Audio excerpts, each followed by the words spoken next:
Hello, and welcome back to Movies and Us. I am Marcus. Oh, I'm supposed to come in, aren't I? Yes, you are, and I'm keeping that in. I'm TJ. And this is the movie review show that reviews movies from genre movies from the beginning. Sometimes kind of botched up, but oh well. And today we're reviewing, Refusing to do this review. yeah, we're reviewing. Guys, a botch. Let's do this intro again. God damn.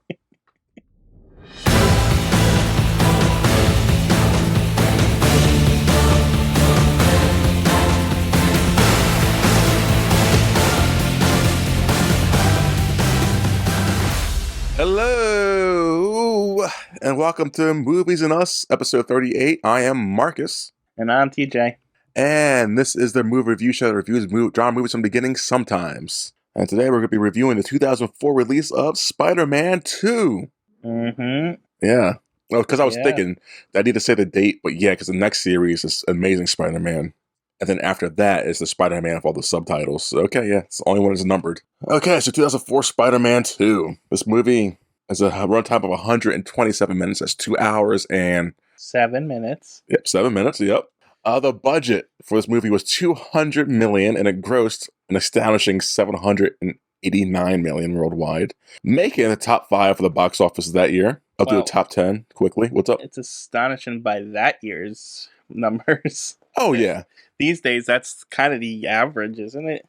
Fairly mostly, yeah, because everything now released is blockbuster stuff, so yeah. God, what a year that movie release was. So number 10 was Ocean's 12, number 9, Shark Tale, number 8, Troy, number 7, Meet the Fockers, number 6, Day After Tomorrow. Then number 5, The Passion of the Christ, which made a $611 million. The Incredibles, number 4, was $631 million. Spider-Man 2 at number 3 was $788 million. Number 2 was Harry Potter and the Prisoner of Azkaban of $795 million. So that's his third one, I think, right? Prisoner of Azkaban is the third one, yes. Yes. And number 1, everyone's beloved, Shrek 2 at $928 million. Shrek almost made $1 billion. That's crazy. I mean, Shrek was fun, but I don't expect it to be a number 1 movie. No, but I guess the sequel, because it's like, come back for Shrek, guys. I was like, this is a year of sequels, because number 1 sequel, number 3 sequel, number 4. The only non-sequel are 4 and 5. And 5 is really just a rated R movie. I'm surprised that made top 5. Interesting. But yeah, that's the box office for that year. This movie was directed by Sam Raimi, great director. Screenplay by Alvin Sargent. Story by Alfred Goh, Miles Millar, and Michael Chabon. This movie is based on the comics by Stan Lee and Steve Ditko, produced by Laura Ziskin, Avi Arad. He's returned for a lot of movies on this list. This movie stars Tobey Maguire, Kirsten Dunst, James Franco, Alfred Molina? Okay. Rosemary Harris, Donna Murphy, J.K. Simmons, Daniel Gillis, Bill Nunn, Dylan Baker, and a lot of... Willem Dafoe comes back for a little bit, Cliff Robertson a little bit, Ted Raimi, Elizabeth Banks, Bruce Campbell, etc., etc. Well, music was by Danny Elfman, again. That's all the credits. What do you want to talk about behind this? That's actually a little surprising that Danny Elfman's behind, because there's a lot of actual band music in this. Band as in like lyricals, vocals and stuff like that. So it's surprising that they actually bothered with an actual score. Well, every movie has a score. Yeah, I know, but like you don't bring Danny Elfman in to be in the background for Nickelback or whatever the hell they're using. Well, to be fair, was it Nickelback? It sounded like Nickelback. I don't think so. I recognize a couple of the songs from like the popular radio and stuff. Same. It's not on the list. Weird. I'm not Googling it, so well. But yeah, Danny Elfman, he apparently was a comic book movie guy, so it made sense until Hans Zimmer came along and all that kind of stuff. Musician from him. It's just when you get a talent like Danny Elfman, you want his stuff to be in the forefront, I think it kind of was. Like, you definitely, like, it wasn't Danny Elfman being Danny Elfman, but it was Spider-Man. Because he did the first one. Yeah, but it just felt like Spider-Man music, Which is great. It's fantastic, but at the same time, you don't need Danny Elfman to do that. You get Danny Elfman to be Danny Elfman. Nah, that's true. You know what I'm saying? I guess they got him because he did the first one. Like, might as well bring him back. I mean, I'm not knocking the guy for getting work, but I'm just saying. It's just a little weird that he took kind of a background I didn't role in think this. it was background, honestly, when it comes to music. I felt like the soundtrack was background. When I remember the music in this, I remember the stupid lyrical songs that were throughout. Oh, yeah. Yeah. I don't think of the Spider-Man songs, I just think that's all in the background, Yeah. Look at the soundtrack list, and there's no Nickelback, but there is Maroon 5. There is Yellowcard. I said Nickelback Jet. because that was the only popular band I could name. Hoobastank was on this soundtrack. Train, also. And Dashboard Confessional. Dashboard Confessional. That's where I know it. Yes. That's the song Yeah. Yeah, that's the song I recognized. Some other artists on here, but nothing. Wasn't that didn't Spider-Man have that hero song? Wasn't that this one, or was that the first one? The first one? Let's Google that real quick. Spider-Man. Because I remember that being all over TV and stuff during the time and all over the radio and everything. I know the third one had I have the soundtrack for the third one in my room right now, actually. The first one, let's look it up. There was like a hero song or something. You know what I'm talking about? Or might be, When It Started, What We're All About by Sum 41. Panorama by Ivan, whoever the heck. Hero, yes, by Chad Kroeger. That name sounds familiar too, Chad Kroeger. Oh, he's the guy from Nickelback, it looks like. Okay. Yeah, holy shit. That's why I thought Nickelback. Okay. I knew there was a Spider-Man Nickelback connection somewhere. I just couldn't.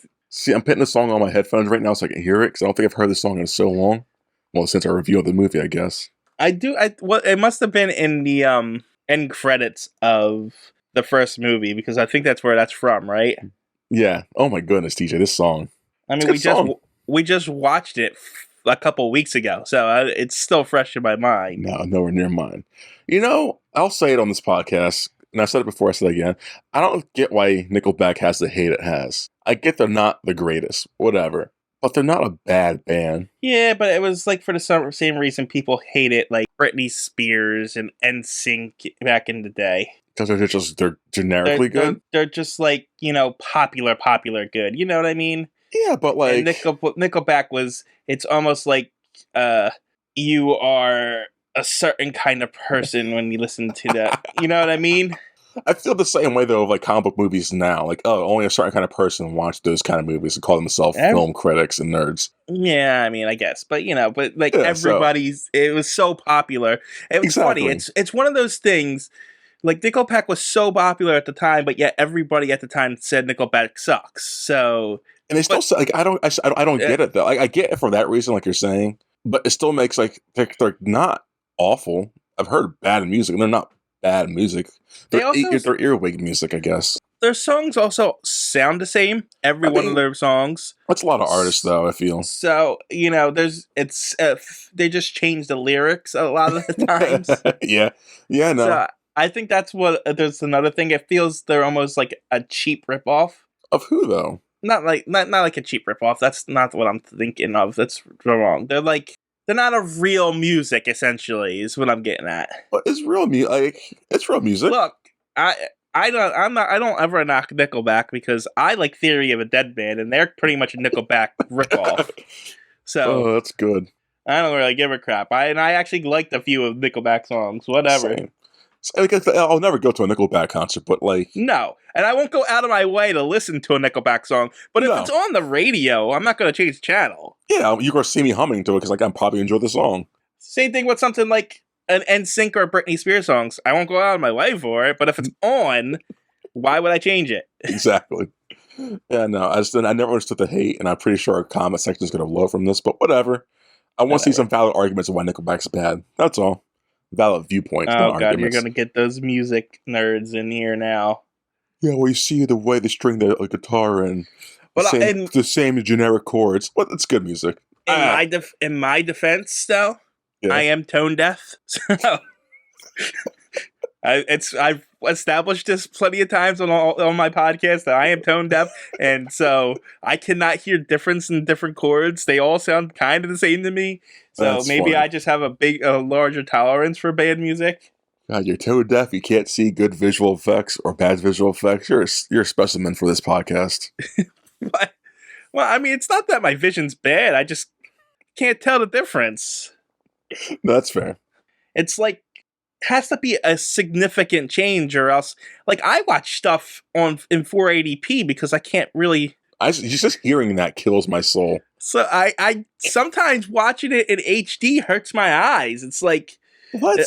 Yeah, it's like I don't like it sometimes. I actually would rather watch something in 720p than HD. And if it's something's like if I'm watching something on the internet and it's not running properly, I'll knock it down to 480p and not have any problem with it. Oh my god, my heart is really aching from here. Like 480, that's a sin. I will wait all day for something to buffer properly, then watch 480. I can watch 480 and it wouldn't be even slightly different to me as watching it in 720.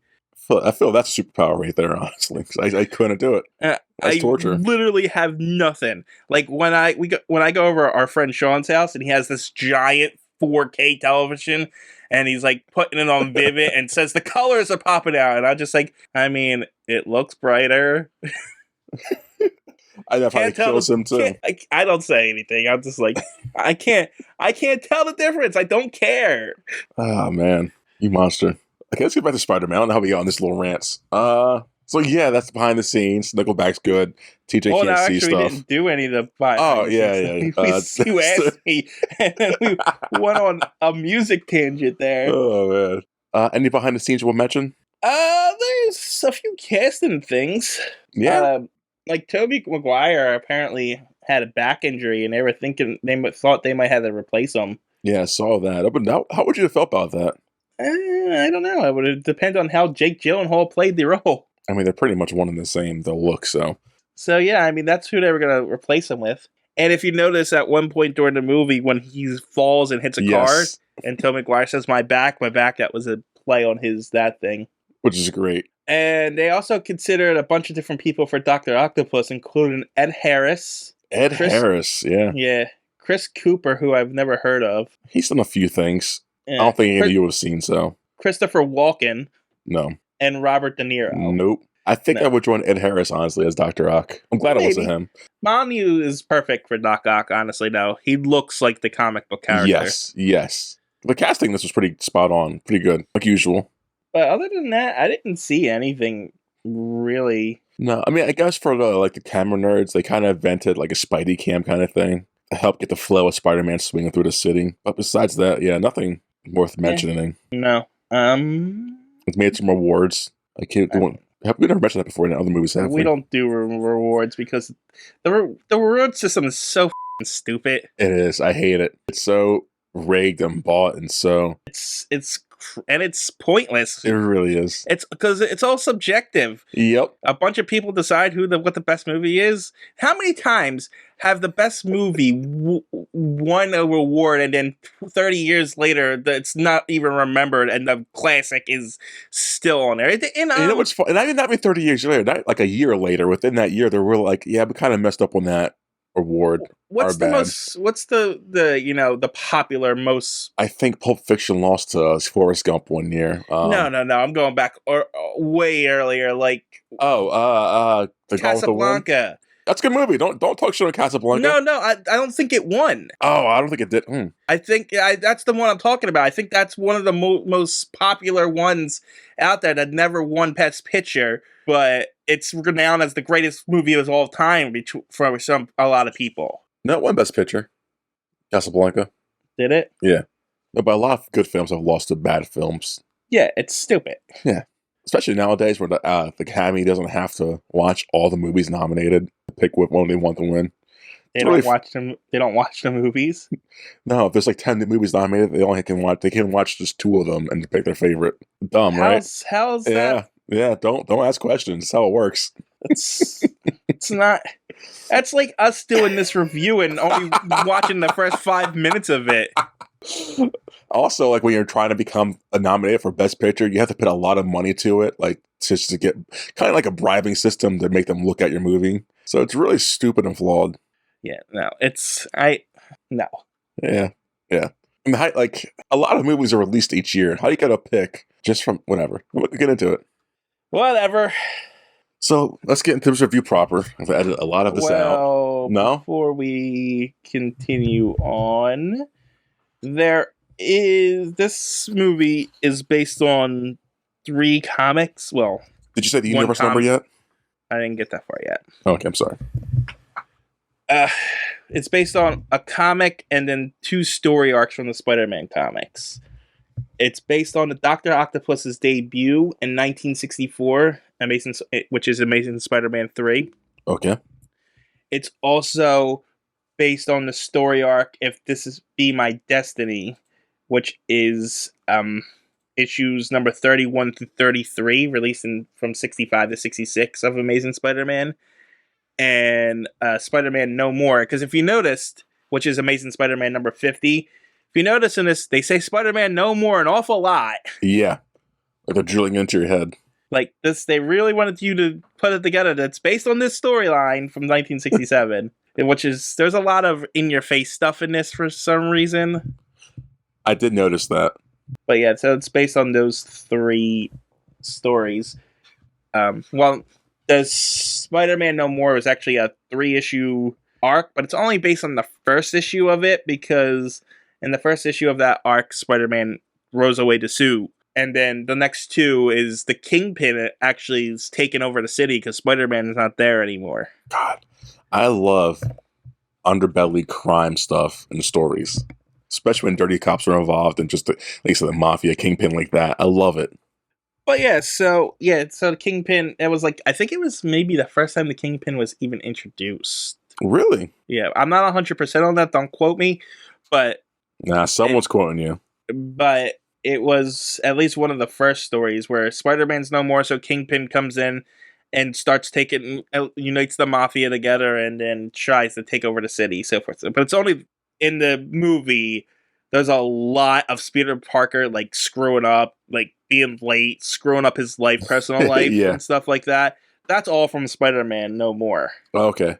And If This Be My Destiny. But in Spider-Man No More, he actually decides, all right, I'm done, I'm throwing the costume away. And because of all the crap that's happening. Nice. I was just going to say the universe number is the same as the first movie, 96-283. Gotcha. Okay, are we ready to get back in? Ready to start this officially? Ready to get in the movie? Not really, because I got trailers. So did I. I don't watch them because I figured you would talk about them because it looks pretty shitty. So talk about them, DJ. Wait, do you got the same trailers? Most likely. I mean, we're watching the DVD, right? Spider-Man 2. Yeah, but we didn't mention. Hold on. There's a longer version of this movie they released. Spider-Man 2.1, I think. They released teasing the 3rd movie. It's got like 8 minutes extra footage. Did you and I watch the same movie? Please let that be a thing. I don't know. See, I'm watching Spider-Man 2 from a triple feature 3 DVD box set. Okay. So I don't know if it's the same one as you. Well, damn it, TJ. What are the other 2 movies Spider-Man movies? Yes, Spider-Man and Spider-Man 3. Okay. What trailers did you get? Well, my first trailer is Hitch. Yep, got that. All right. So we both got Hitch. Did you get Christmas with the Cranks? I believe so. Yep. Which is people hate that movie. I enjoy that movie a lot. I remember seeing trailers for both Hitch and Christmas and the Cranks. Never saw either one of them. No, they're both bad movies, but they're good movies of the time. I also got a trailer for Spanglish. Yeah, it's another bad movie. It's a bad Anderson movie. Is it? Yeah, it's not good. I also got a trailer for the first 3 seasons of Seinfeld. Yeah. A movie I'm Seinfeld. It's funny because I'm binge watching that right now on Netflix, and it's a good show. It's not bad. It's not good. It's a show. It's a show. Yeah. A movie called The Forgotten that I never heard of. I think it's a Western, I believe. No. No? It's about some lady whose kid gets erased. Oh, Angela Gina Lee won, right? Or no? No. I don't know. It looked interesting, honestly. I've never heard of it before, but it looked neat. The next trailer I got was White Chicks. Oh, don't act like you don't know White Chicks, TJ. I mean, I've heard the name, but I never saw it. Oh my goodness, you're isolated yourself. Julianne Moore's in that one. I had to have seen that movie. White Chicks is another bad one, but funny. From the trailer I saw, it looked terrible. No, it's bad, but at the time, I was a kid, and it was offensively hysterical. Okay. And then I also got a trailer for the DVD release of Hellboy. Yeah, same. So you did have the same DVD as me. Yeah, man, make me worry for no reason. Stop having the same stuff as I am. We're supposed to do different things. You should have watched the longer one then. I didn't. That's not the one I have. Or to your knowledge. Huh? To your knowledge, yeah. No, I know that's not the one I have. Okay. Did you know that you had the director's cut of Daredevil when you were watching it? No. No. I literally I bought it one time, and then it sat on my shelf until I needed to pull it out for this review. It's so nerdy. Oh, man. Okay, now are you ready to get into the review? I don't think I have anything else. Okay, let's get into this review. So, this movie starts with pretty cool opening credits. It's kind of stylized. Gonna have like the paintings. What the f*** are they called? Water painting? Oh, would you call that water painting? I was thinking, God damn it. What do they call it? I should know this. It's a film term. Screenplay kind of thing. Nope. Script. Storyboard. Kind of like a storyboard. That's the term. Oh, storyboard. Yes. So, we start with storyboards of the first movie, kind of. And they just give you a quick rundown what happened. Spider-Man became Spider-Man. He killed accidentally Norman Osborn. And movie starts. And we get Spidey himself, Peter Parker, on a rush to his job as a pizza delivery man. He's really bad at it. So this is one of my problems Yes. with Spider-Man in general. What's that? He always seems to be late for everything. He can't seem to get to class on time. He can't do his job on time because there's always some crime happening all the time. And is that your problem with this movie or with the... No, this was Spider-Man in general. Okay. Because even in the comics, it's like, well, you can't show up on time here in this because... What are you spending all 8 hours of nighttime being Spider-Man? Well, he's a kid trying to balance crime fighting and life. That makes sense. Not really. It doesn't make sense because it seems like he's taken up all of his time as Spider-Man. Is what they're telling us, right? Yeah. But we barely see Spider-Man in this first hour. True. Because he's trying to do his Peter Parker lifestyle. Right. So why is he late? Because he was doing so. He said he was. What did he say? There was a disturbance in the force. There was a disturbance, right? And is there always a disturbance? Is New York constantly in disturbances? I would think so. Yeah, it's a lot of crime. No matter how small or big, there's always some kind of crime going on. And that part of the city that he's in at all times. Well, I assume he's always flying about, and probably there's no watch or no he doesn't have what Tony Stark has in the newer ones. Yeah, but no, at this point, he's on his way from helping someone probably in Manhattan. He's in Brooklyn, and New York's pretty big. All the boroughs are pretty far apart. And does he run one specifically, or does he do New York in general? I don't know. They don't say. If he's doing New York in general, New York's a big.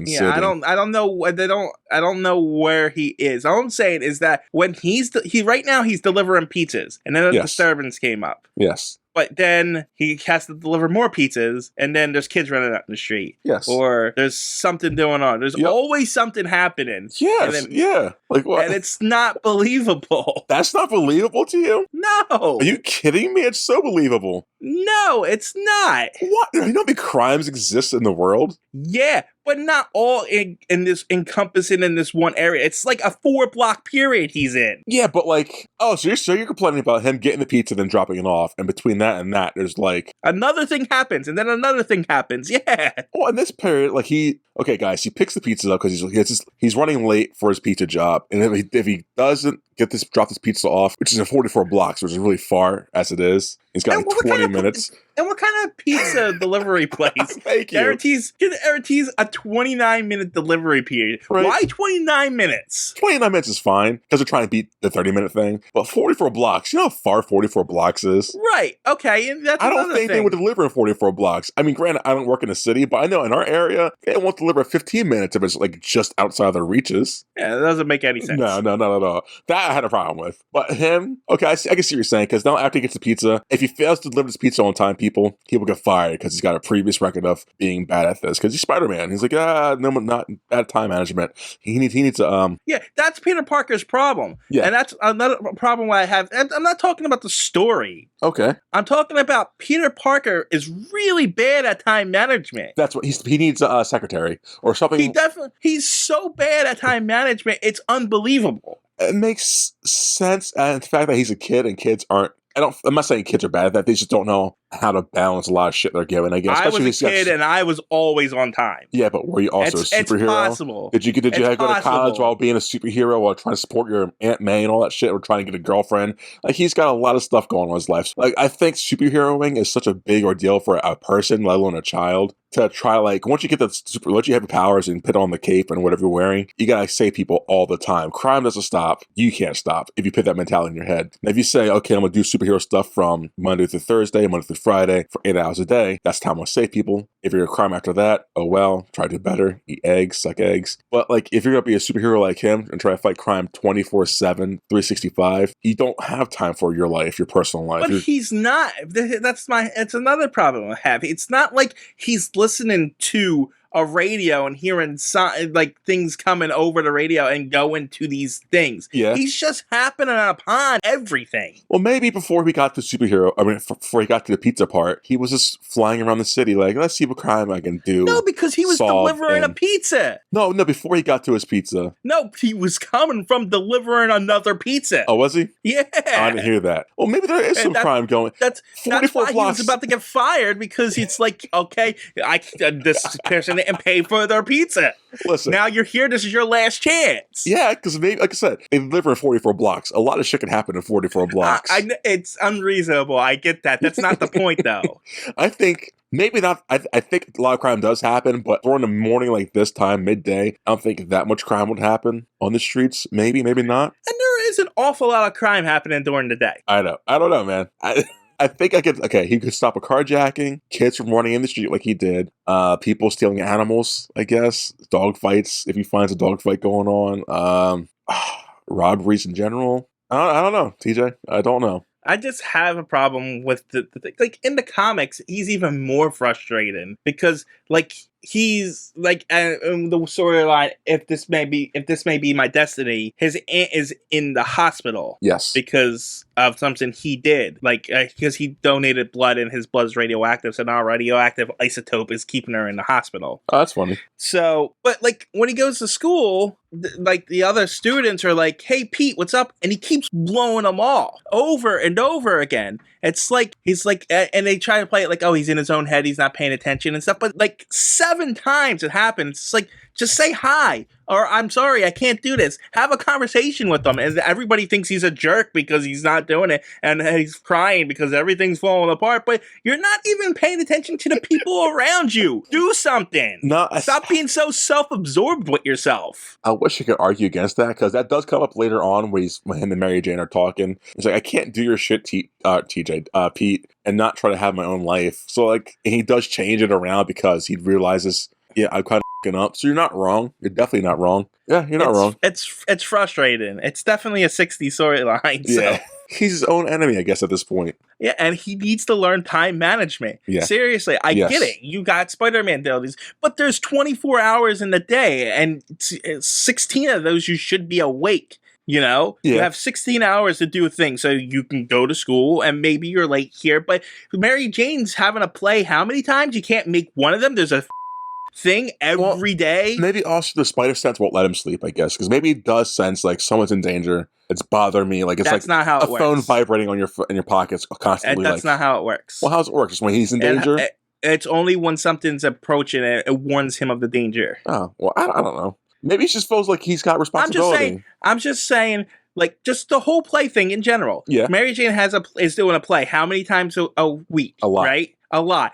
And there's not one of those times there's nothing going on. He can't show up to that play.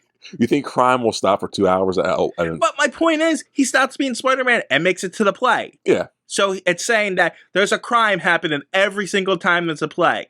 I mean, plays at night time, so probably usually. He knows that that crime's happening during those things. No, it's not. It's not possible. I think it's possible. I think it's possible because. And why is he stopping every little crime? Isn't there smaller crimes that he can just let the cops handle? Oh yeah. But see, that's what I think it is. I think this movie takes place 2 years after the first one, so I think he's still like reining in what to do and what not to do. Like, what should I be doing, stopping wise? What should I not be caring as much about?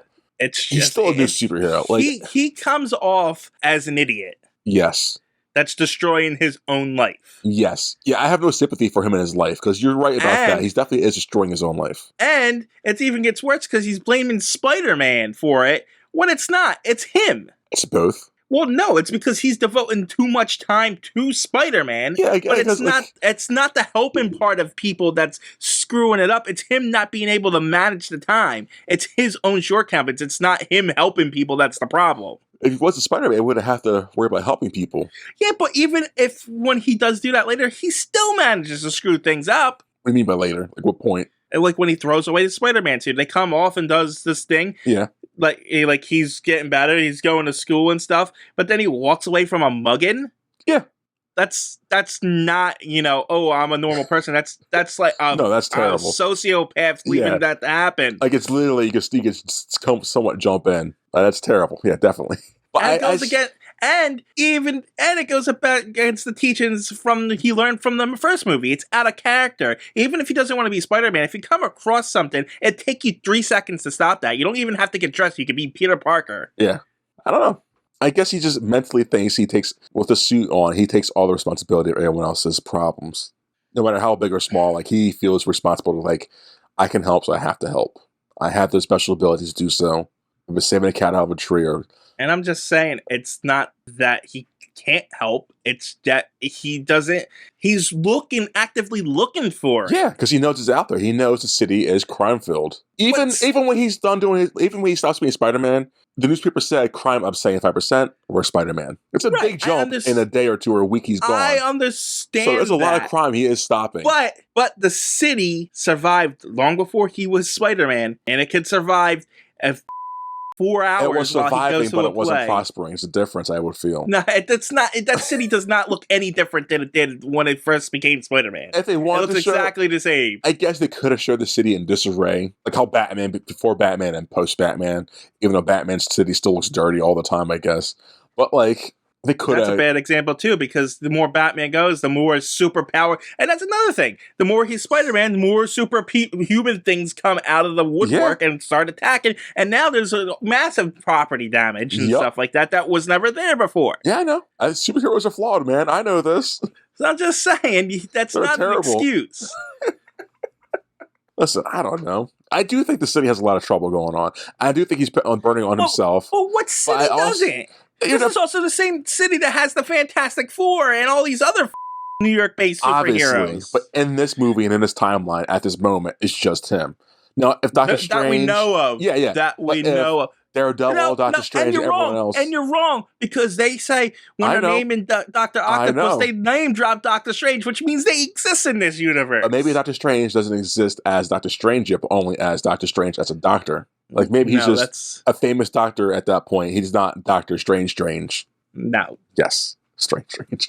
But, no, I totally understand what you're saying. I agree. He's terrible at time management, but I get it. I think if I was a superhero at first time in Philadelphia, New York City, Boston, Los Angeles, if I were to put on my costume for the first time, I would feel I had to save everybody I see.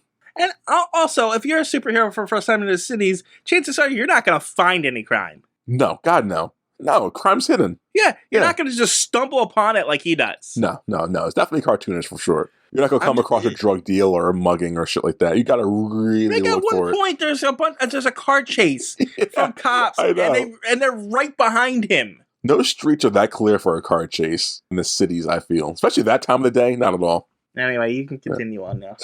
So, where was I? Peter Parker delivering pizzas. He's going to be late. If he's late, he gets fired.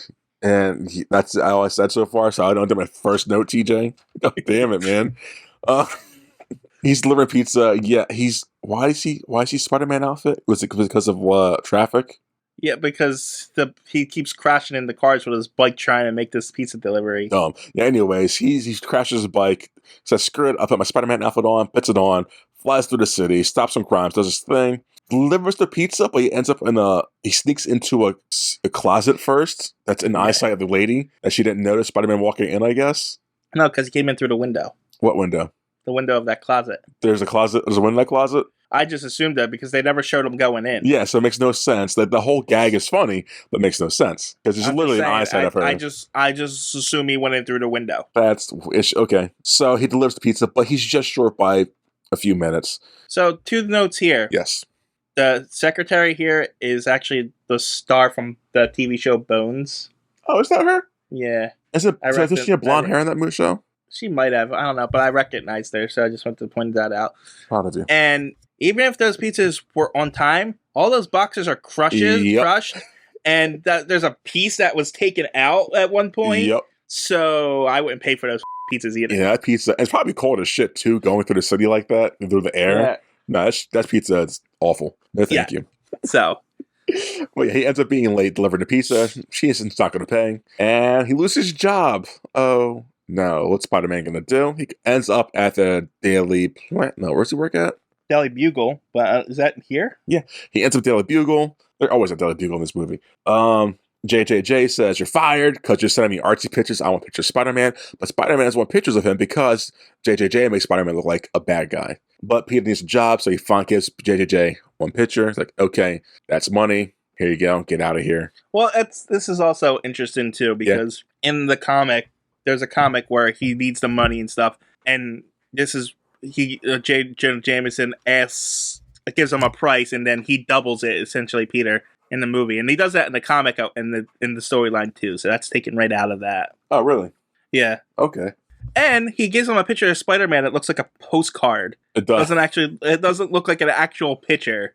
It looks like a picture it's impossible for a human being to take. It's obvious because he's swinging through like that, what's it called? Times Square, essentially. It looks like a promotional picture. Yeah, like there's no way Peter Parker got in that picture. But anyways, so Peter gets the money for it, but apparently he still owes money to JJJ, I think. He took an advance out. Oh, okay, yeah. So he's still. But the money he got for the picture didn't cover it, so he goes to cash the check, and they're like, "Well, I guess we're not cashing this because you still owe us money." Just lame. Then we cut to him at school being late to the class. It's Dr. Connors, who's AKA the Lizard later on, but not in the series, sadly. Which I really would love to see. Connors says, "You're lazy and smart. Do better, Peter." He doesn't call him lazy. Well, behind his back to Dr. Ock later, I guess. Yeah. But yeah, he says, "Do better, or I have to fail you." Peter's like, "Oh no, what am I going to do?" And after that, we get to he's got a surprise birthday. He's now 20-something probably, and I don't know. It's the most pathetic surprise birthday party ever, too. It's well, he's got no friends, I guess. It's Aunt May, Mary Jane, and Franco, Harry. It's like your mom throwing you a surprise birthday party, and it's just her. It's so sad. And two of your friends she thinks are your friends. Yeah. One girl who lives right next door, he always had eyes for, and the guy's father you killed, kinda. Well, it's interesting that Mary Jane wasn't originally brought in as a main love interest. She was just originally portrayed as a rival to Gwen Stacy, his original girlfriend. Why'd that change? I guess when Gwen Stacy died and it became up on Mary. The girl next door thing. The relationships develop and stuff like that. Oh, okay. That's fair. So at the birthday party, we learn that Harry's still sad and angry at Spider-Man. He's even angry at Peter Parker for not telling him who Spider-Man is because he thinks he knows who Spider-Man is because he works with Spider-Man, etc., etc. And well, to be fair, he does. He does, yeah. But that's Harry's whole thing is I hate you and I hate Spider-Man. It's been 2 years. I think he should have gotten over it by now, honestly. What, that someone killed his dad? Yes. Not. And if you're a rich guy like him and has the resources and usually gets what you want, and then you have this menace out there. But still, to harp on every line in the movie, oh, we get it, man. Your dad died. To be fair, who? To be fair, he's only in the movie 3 times. He's in the movie a lot. He said, okay, this scene, Doc Ock scene, the party, and at the end. So that's about 4 or 5 times. In those other 2 scenes where he's introducing the Doc Ock, he doesn't mention his father at all. I think the guy next to him says, your dad would be proud of you right now. So there's that. Every scene he's in, some kind of daddy issues going on. There's someone mentioning or him mentioning father and legacy. It's all set up for the ending. I know. But goddamn, have some character development, man. Well, the character development is what he finds out. I guess. Just no boohoo, cry me a river. You're a millionaire. So he mentions to Peter Parker, he's got, I think it's this scene, he mentions Dr. Ock to Peter Parker, and Peter Parker's like, oh, I'm doing a paper on him. And Harry's like, hey, I can show you, I can meet you 2 up together, and cool stuff can happen. It's like, so that's also another change. Yeah. In the comics, Peter Parker had no idea who Dr. Otto Octavius was. Oh, really? Yeah, he wasn't a hero of them or nothing. There was no personal connection. No, but in this movie, Peter Parker knows who Doc Ock is, so Harry's gonna have those two meet up later. After the party's over, Peter comes across Aunt May's mail, and she's late on her mortgage. She's gonna lose her house probably. Oh, sad. She's got money issues. That's the plot point for you. And Mary Jane, okay, Peter Parker goes to the trash out for the party. You are very callous to these people about their money and, tragedies. You defend the superhero and being late and stuff, the actual problems, but, actual issues, you're like, oh, get over it. I'm not saying get over it. Being behind the mortgage sucks. I get it. It's set. But the whole dad thing for 2 years, it's the whole Batman thing. We get it. God, that's who you are now. Who you made you. Stop it. Dad's dead. Your mom's dead. Your brother died. Whatever. Whoever died, died. It's sad. We get it. People die. Don't have to bring it up every sentence we have. It's a bummer. You bring the whole atmosphere down. He doesn't bring it up. In the movies, he does. A lot. So Mary Jane's talking to Peter Parker outside their house, and he's outside of his house. I think she's saying, I got to play, come visit. I don't remember what she says right here. You think that's what she's saying? What's she saying in this scene? Mary and Pete have a moment. Well, but she mentions she's got a boyfriend. I just found it weird that she was waiting outside in her yard for him. I guess, this whole movie's remember the first one, kind of? Yeah. And, remember how they used to be, but now they kind of grown? That's what it kind of is. And she was pretty much there. She was pretty much trying to get him to say, "Do you like me?" The whole time and then he says no, and then she's like, "Oh, I think I have a boyfriend," just to make him jealous, I guess. It's pretty much, you better decide what you want now and hurry up before things go another way. In this movie, I don't want to say she's a bitch, but she's written like a bitch, if that makes sense. She's written really, not really badly, but yeah, No, I didn't get that at all. I found Peter to be the more of the dick in the whole thing than her. Well, they're both very toxic to each other in the sense he wants her, but he can't say it because he's a coward. She wants him. They both want each other, but they didn't want to say it. The whole will they, won't they bullshit. But she has a boyfriend, but she's trying to make Peter say, I want you, instead of, so she can get rid of the boy. She's trying to find reasons not to date/marry this guy, but instead of just saying it. From what I got in this first scene, yeah, she wasn't even with him yet. Not yet, but she's like, I had a boyfriend. I might have a boyfriend. Yeah, exactly. So she's like, this is your chance. Yes. One of your last chances to say something here. But even later on, when she's like, I'm getting married in the church. And then let's have a coffee somewhere. I want you to say you love me so I get out of this marriage. She's trying to find... That's not what happened at all in that scene. Yeah. In that scene, Peter ambushes her essentially at the play and then pretty much leave this guy. And she's like, no, you weren't here. No, yes. Why would I do that? But later on, they have that coffee date, and she's like, just say you want me so I can get out of this marriage, pretty much. I'm not saying she's the bad one. They're both very bad. At that point, she thinks he's Spider-Man. She figured it out. Yeah. So she wanted to kiss him so she would know if he was Spider-Man. Yes. But then why would that make her, why would that be a tipping point for her for wanting to date him at that point? Because then she would understand why he's been such a dick this entire time. Fair. But if he's not Spider-Man and he's just as dick, then he's not worth her time. I don't know. I'm not saying she's awful for that. I'm just saying they're both very toxic to each other. I think he's toxic to himself. That's the problem. Well, it's making her toxic towards him too. So but it's not any of her fault. No. So the whole toxic thing is his doing. Okay, that's fair. He's a bad guy. What can I say? He's a bad teenager. And don't get me wrong, I get why he doesn't want to do it. Oh, yeah. But then stop doing the things that you're doing with her. Yeah, stop flirting. Stop trying to pine for something. Honestly, the best thing he could have done for her is, if you're not going to do it, just get out of her life. Yeah, that's fair. Because you can't keep coming back into someone's life and keep ruining it like that and saying, oh, I kind of really want to be with you, but I don't want to be with you, but I do want to be with you. It's f***ed up. Oh, man. All you men out there who are listening to this, all you kids, or everyone's a male listening to this, don't be Peter Parker in this movie. Be a good you. Don't be this guy. Because you're right, TJ. He is, not stalking her, but, staying within her proximity. Exactly. I like you, even though you're moving your life on and advancing your life and have a good job, have a future with this guy. It's all about me. Right, and me. then and it's like this is what you want for her, but yet every time she announces that she's going to do one of these things, you look like your puppy just died. Yeah, he does. He never says congratulations. When she says, "I'm getting married," he's like, what about us? It's like you just hurt me. Yes, that's what that said. You just hurt me. This is unacceptable. What you're doing. Even you should wait for me forever. Is essentially what he's saying. Yeah, because he's got nothing to offer. He's always behind on rent, no job, like you said. He can barely handle his Spider-Man bullshit, which is like his best quality is Spider-Man, but he doesn't do that well. So it's just interesting, very fascinating. He's not a good person. I feel so bad for her now. I didn't mean to call her a bitch. Thank you, TJ.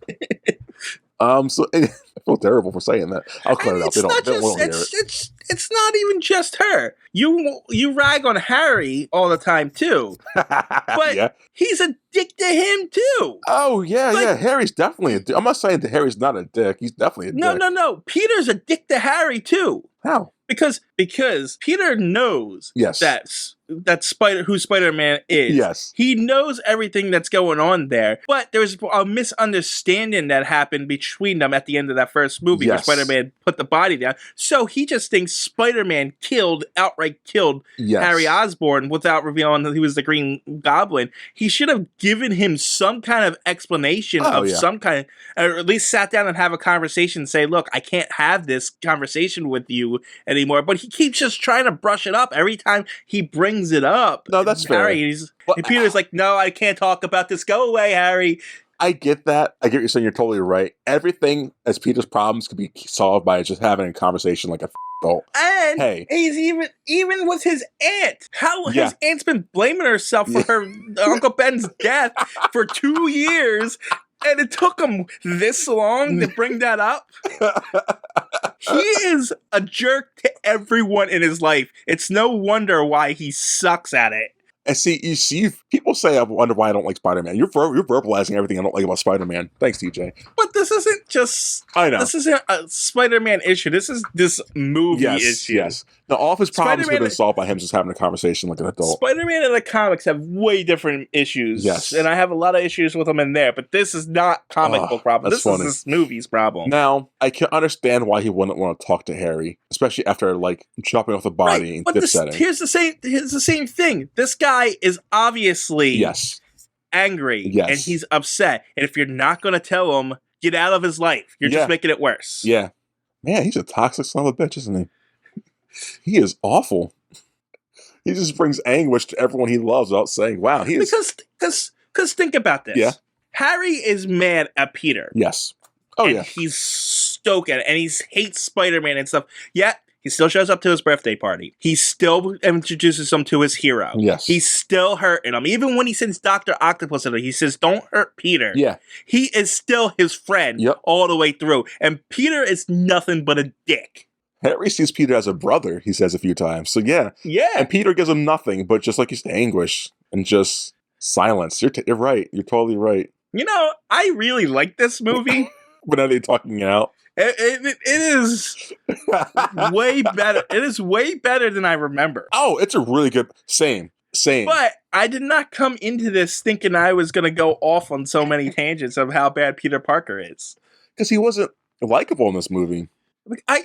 They wanted you to feel sympathy for him, like throughout his life falling apart. Yeah. But it just doesn't work. You can't have sympathy for someone who... And also the whole him losing his powers thing because of mental blocks was stupid. Yeah, no, that's dumb. I do not understand that at all. I don't know why they added that. I don't know if that was in the comics at all, but... Maybe it was him just losing his love for... They said it was all on his head, which is stupid. No, it's really dumb. I'm just saying, even if a spider is having emotional distress and stuff, it doesn't lose the ability to spin webs. Or climb a wall. In fact, when it's scared, it's probably running up that wall really fast. Oh, man. You good, TJ? You good? No, I'm not. This made me go on a bunch of tangents that I wasn't expecting to go on. This is great. This is good. You brought up a lot of good points. I'm trying to go against in my head, but you're like, yeah, he's a douche to Mary Jane, awful to Harry, mean to his Meg. Everyone is handed everything and gives nothing. Doesn't talk to anybody about what's going on. Yeah, you're right on that. He is hinted at. He's got this beautiful woman falling over him. He got on the street. Other women are passing by him, thinking he's attractive. He's in a good school, learning how to do things. He's poor somehow, but he's got. I guess he's got a scholarship there to be able to do all that. He's got a lot of things going for him, and it's poor me. I can't do anything right. I'm pretty sure if you want a job at OpsCorp, Harry would give it to him. Yeah, exactly. He's got everything he needs to have a good future, but self-sabotage is like, I'm gonna hurt my own self because I don't know how to be a man enough to talk it out to people. People, talk your feelings to people so you get the shit through and is dealt with. That's what it comes down to. Because when he talks to Aunt May about what happened, she's like, okay, thank you for letting me know this. I'm moving on now in life, which is great. He talks to Mary Jane, she moves on. The only person he has to talk to about what's going on is Harry, and that's going to lead to Spider-Man 3. Yeah. That's fascinating. Yeah, no, he's the villain in this movie. Peter is the bad guy in this movie. Interesting. I really didn't expect to go off like this on the character, but apparently it was building up. Apparently. Maybe I should say that his girlfriends are always more bitches to make you act like this way. That was good. I needed that. So, anyways, Peter is behind on rent. When he gets to his apartment, he's behind on rent, so he's trying to go past his landlord, who's, I think... I'm just curious. Yeah. How far are we into this movie? We are 18 minutes into the movie, TJ. And how long have we been going? An hour into our review. About 30 minutes. We'll catch back up. It's not that bad. It's a 2-hour movie, too. So he's got Bulgarian landlord, probably, wherever his race is. Doesn't matter what they are. He's behind on rent. This whole landlord thing and with the daughter, it's superfluous. This has no point. Can we cut out? I know. It's just showing that Peter's behind on rent. That's it. Yeah, but what was the deal with the daughter who seemed to like him? At one point, she gives him cake and stuff, and then we never see her again. What was the point of it? It's funny, and I remember seeing this movie when I was younger, and for some reason, I thought those two dated for a little bit in the movie, but they don't. So I guess maybe in the long version, they have more, maybe? I don't know. I'm just saying, it seemed like it's just one person's being nice to him, and maybe that's what triggers him to get over himself a little bit, but it didn't feel like it. It just felt like the scenes were not important and not needed. No, not needed at all. It's just skipping ahead. No, it's funny. It's just a funny bit, I guess. Add more humor or whatever to the movie. But anyways, he lives by himself and he could live with his Aunt May if he wanted to. Yeah, he could. And he lives in Joe's apartment. Whose apartment? Oh my God, I love that movie. Yeah. Yeah, it's a very sad 1-bedroom. He's got a picture of Mary Jane behind him too, I noticed, which was really weird. Well, no, it's his friend, so you have pictures of your friends. I don't. Well, you don't have any friends. Hey, man, just because I don't talk about them doesn't mean they don't exist. They're all in France and Europe. You won't know them. That's weird though. To have your girlfriend's your friend's picture right next to your bed. That's weird. But she also had a picture of his aunt and Harry there too, I think. What a very lonely man. And that room is so small. It didn't look like he had anywhere else to put them. He could put it somewhere else. I don't know. Anyways, we're not going on that tangent. So anyways, late for rent. I mean, it doesn't look like he even has a TV, so maybe that's his only entertainment he's looking at. That's weird. I don't say that. Ew. Ew. Anyways, next day comes and Pete gets to meet Doc Ock. That mean it rhyme like that. And thanks to his friend Harry, who's a good guy to him. God damn it, TJ. What a way to look at this movie. I'm gonna watch this again now. Because it's a good movie, so I can definitely watch it again, not being angry watching it. So Peter gets to meet Doc Ock, and Doc Ock says, no time for you, Pete. You're a kid. I got my project. What's this project anyways? I don't understand what it was supposed to do. Energy? It's a clean energy. What are the words he used? Like it's everlasting kind of thing. It's self-sufficient. So it doesn't need anything to generate energy, which means it can power pretty much everything forever. So, but was there like a term for it? Like, was there like a name he gave it, or no? Just a lot of sciencey words. I think there was, but I've been complaining for an hour and 10 minutes, and I don't remember what it is. Gotcha. Because I totally glossed over what he's saying it was. So I'm gonna say some sun. He got sun. He can make the sun, which is really cool. But they don't gel at first. But over an hour of talking, Doc Ock and Pete kind of bond, and Pete meets Doc Ock's wife. Yes. Okay. Rosie. She comes in later, kind of, but not really. And Doc Ock and Pete. Don't think she's a character from the comics. Oh, no? No. I kind of like this little backstory of theirs together. Their little Yeah, past. No, this whole Doc Ock thing is a little different from the actual origin. His origin is Doc Ock met his wife at college. They didn't like each other at first, but he went over to poetry. She left him after that, and now they do science together. So Pete took that hint of learning poetry, so he started reading poetry books to try to win over Mary Jane, which we'll cut to the next day. So do you want to talk about Doc Ock's origin? No, I'm going to wait until he actually... becomes Doc Ock. Yeah. Oh, okay, gotcha. So yeah, after that, there is Okay, so Pete learns some poetry, and he wants to impress Mary Jane, so he ends up going to her her play. He gets. All right, let's just talk about the little comedy scenes real quick. Okay, what comedy scenes? He's reading poetry in the laundromat. Yes. And he accidentally washes his spider suit and gets all his clothes, white clothes, red and blue. The comedy is not good. No. Just because I feel like in New York, you could wash that kind of suit and no one will look twice at you. Well, I mean, then someone just think you're just masquerading. Exactly. So I don't think you like... It's just like, oh no, I put my colors in with my whites. That's comedy for some reason. It's a funny chuckle, I guess. No, yeah, the comedy is very weak in this one. Yeah, it's like... And like the whole, I get he's reading poetry now just because of it, but this whole scene's superfluous too. Yeah, no, it's just like they bond. They don't need a bond, but they bond, I guess. Well, no, right after when he's at the laundromat. Oh, that's the whole laundromat scene's stupid. It is. And there's a couple of scenes in here like that are stupid. So you're saying this 2 hour and 7 minute movie can be cut down to like an hour 45? Yes. Yes, that's always going to be. It's too long. I think our viewers are going to learn that from us. Like, every movie that's over 2 hours does not need to be over 2 hours. Hour 45, get in, get out, tell us what happens, and that's it. Because that 15 minutes makes a big difference. So Peter goes to Aunt May's, Mary Jane's. He pursues to go to. He's in pursuit to. No. Oh, yeah, because he said he was going to show up to her play during that thing. But, and continue. Oh, yeah, and here's another thing. Yeah? Like, he's getting dressed, and it shows he's got a suit and the spider outfit and on. That's it, yeah. And it shows us him choosing the suit. Yes. But later, we learn out, no, he put them both on. Yes. So he didn't really make a freaking choice at all. No, I think it was just showing... So again, it's pointless to show us that scene. No, I think what I got from it was he's going to put that suit under the suit. No, what I got is, oh, look, I can either go out as Spider-Man or I can go see Mary Jane. Because that's what I thought they were going for. Because, this time I'm choosing Mary Jane and not Spider-Man. Gotcha. But no, he doesn't. What's he end up doing? He ends up he chases the car chase. That's what it is. Yes, because it's the car chase when the car flips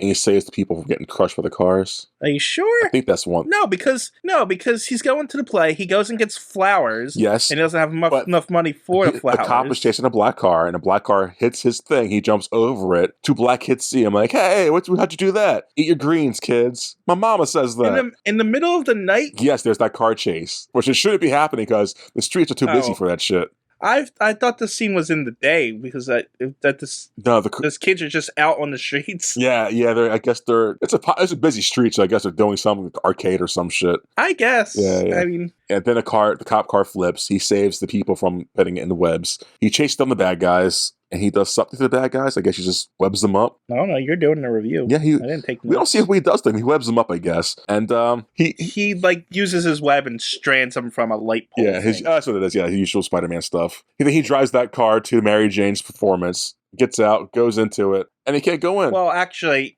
they show the play for a little bit, and she's doing the play, and she noticed that he's not there, and then he shows up. And she's sad. I don't know, man. God, you make good points. He's an asshole. Yeah. Because he promised her he'll be there, right? He told her he was going to be there. Yeah. He didn't have to say it. He just surprised her. He's an asshole. He is so terrible. Which he does do later, but that's turned into an ambush, essentially. An ambush? What do you mean? Like, he only went to the play later because he wants to get back together. He wants to get with her. Yeah. So he essentially waited till the play's over and say, leave your boyfriend or your fiance at this point and be with me. Man, he is... Just because I decided I was changing. He wasn't toxic in the first one. He was actually likable in the first one, right? Yeah. I don't think we complained about him. No, but he is awful in this movie. Continue. No, I feel dirty watching this now. I give this movie an 8, TJ, and I gotta change my review on it. Thanks, man. Son of a bitch. I'm just saying. But the funny thing is, the character is bad. The rest of the movie's really good. Yeah, the movie's beautiful. This is a good movie. So anyways, you can't go to performance because Mary Jane's already going, and you can't go in because it'll ruin the mystique of the movie or this theater and all that shit. So you just gotta wait outside. What? Bruce Campbell said it will ruin something. Oh yeah, Bruce Campbell's also kind of a dick too here. Well, he's Bruce Campbell. He's always a dick. He's a dick in all these movies. Yeah. This usher is not letting him into a play when he's got a ticket. Rules are rules, TJ. I guess he's also Spider-Man. He could have climbed them through the second window. I was thinking the same thing. Why not just sneak in at that point? Well, knock the guy out and ready a douchebag and go in that way. Right. And I guess Bruce Campbell decided he didn't want to be a ring announcer anymore and decided he's going to be a bouncer at a play. Well, there's a fan theory about that because he's in each one of these movies of these three as a different profession. He always interacts with Peter Parker. So some people think he's one of the Watchers or whatever they call Stan Lee in these movies. I don't subscribe to fan theories. If it's not canon, it doesn't. Oh, neither do I. I've heard it one time. Like, okay, that's cool, I guess, but I know it's not real. I think Bruce Campbell just got fired from his last job, and this was the next job he just happened to pick up. He gets fired from this job, and he goes into the next one. That's something else. Yeah, I don't know. I don't remember what the next one is. It's the Venom one, Sandman. I don't know what job he has. Oh, neither do I. Remember his. Neither do I. But I don't remember his cameo in that we'll one. See him do something. We'll have to wait to that one and see. See, I guess he has to get a new job when this plays over. Exactly. Because, that's more reasonable than him being a freaking watcher. No, it definitely is, but you know how fans are. Yeah, they're stupid. Yeah, they suck. That's what I'm watching. Like, people break down videos and like the trailers for a movie. Like, why are you doing that to yourself? Just watch the goddamn movie. Or they read a script that leaked on. Like, why are you reading a script? What are you doing this for? Right. Watch the movie and then bitch about it for 2 hours on a podcast. Yeah, do it this way. Do it like a normal human being, like a normal man does. So anyways, he misses the play. Mary Jane's upset. He's upset. So he goes flying around in Spider outfit, trying to find some crime. When he's flying around on the Spider-Man outfit, right? Yeah. He's swinging. Yeah. Is he on the web? He's got a bad connection because he loses his web and falls to his death. That's gotta be a hard fall, honestly. I would give him credit, or Tobey Maguire or the stunt double or whoever are taking these falls, because it looks like he hits these walls. Like he bouncing off crap. Hitting the side of the buildings and landing on trash cans or cars. It's a little unbelievable, but because he just gets up and he's unscathed. He should get up and there should be blood. Oh yeah, well he's Spider-Man, so that's his thing, right? He doesn't get broken up easy. Well, he won't get hurt, but he could scratch himself. Later, he's bleeding and stuff. Yeah. No, you're not wrong. So I'm just saying, maybe he gets up and maybe he's holding his hand because there's a little bit of blood or something. Made it get a little more believable because he just took a freaking hit. This movie should have been bloodier because that was my mental complaint later on. I think surgery scene. There should have been blood all in that surgery room. But we'll get to that. Especially the way they portrayed it. Yeah.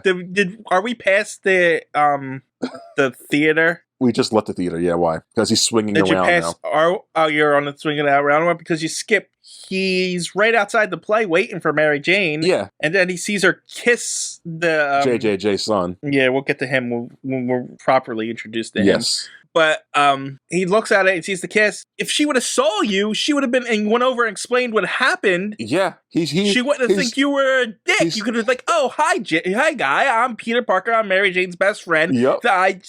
There's Usher guy in here. This guy over here wouldn't let me in. I was a little late. I'm sorry for that. It could have solved this whole problem, but no, he just abandons it and makes her think he completely screwed her. Yeah, he's being a stalker, a creep. He doesn't conversate. He's like, I'll move on the other side of the street. I'll see her there waiting until he's waiting for her to be by herself, I guess. That's his thing. Yeah, but it literally, I know. He could have just stood where he was instead of running away like a crybaby. Like, hi, Mary Jane. Or just waved at her or something. Even when she looked back, just wave and then walk away.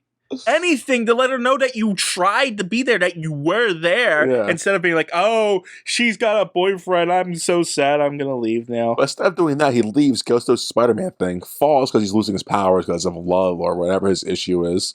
And then the next day, he gives her a phone call as he's on his way to this Doc Ock thing. And he's too broke to have a full phone call, so he tells her some of the story. And then she thinks she hangs up on him because of convenience. Yes, and that's when he starts rambling. Because he knows he hung up, so he's like, okay, I'll tell you I'm Spider-Man, shit like that. Just tell her when you can, man. If you don't want to tell, like I said, you don't even have to tell her.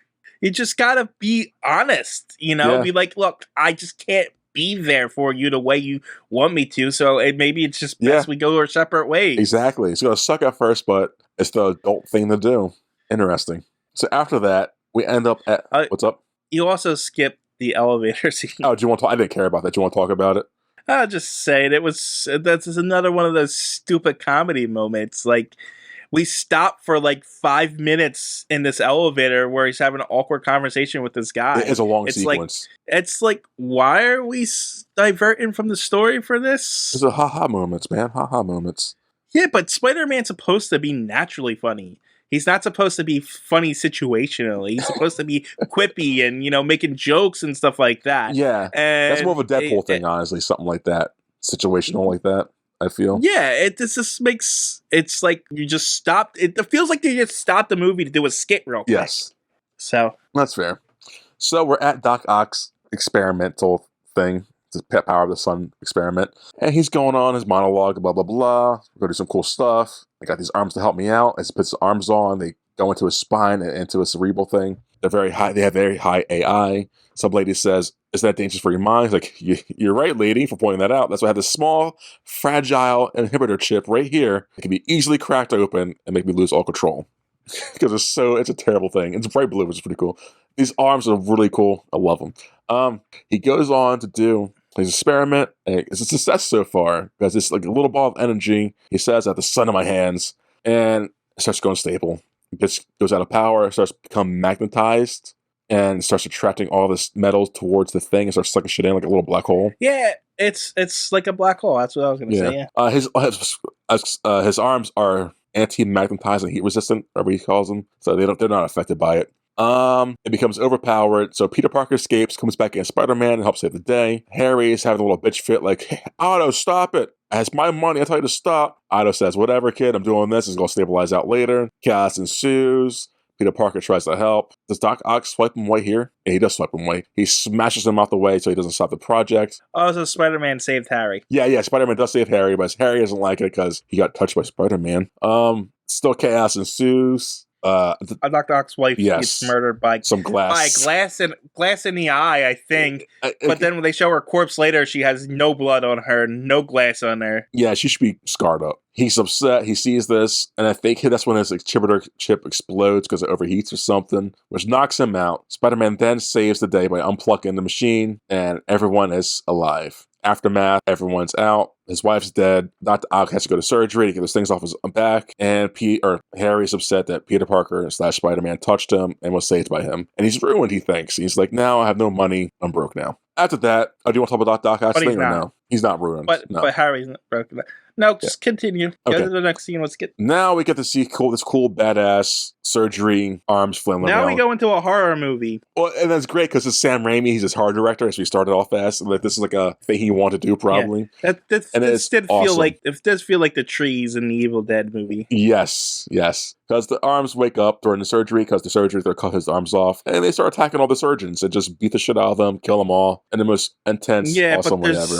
It's also the least bloody horror scene I've ever seen. I want someone to come in and like add VFX blood, fake blood to it. This should be so bloody. It's a cool scene, but it does feel like he's just like pushing them, you know? Yeah, yes. And it's like, "Oh, my arms are gonna choke you for a few minutes, and then I'm gonna push you onto the ground." No, those things should be impaling people. It just doesn't feel or look right without it actually, I should feel this guy's neck being broken here. If you're gonna do the scene, do the freaking scene. Well, you can't, because it's still a PG-13 kids movie. So I understand that, but then this scene shouldn't be here. No, this scene should definitely be here. Are you kidding me? Even though there's no blood, what? But it feels like they're acting out a scene from a horror movie. Yeah, because it is a horror movie. That's what I mean. It feels like the characters, the doctors, they're acting. Not get what you're saying, but they are. So I guess you're right. But like, it feels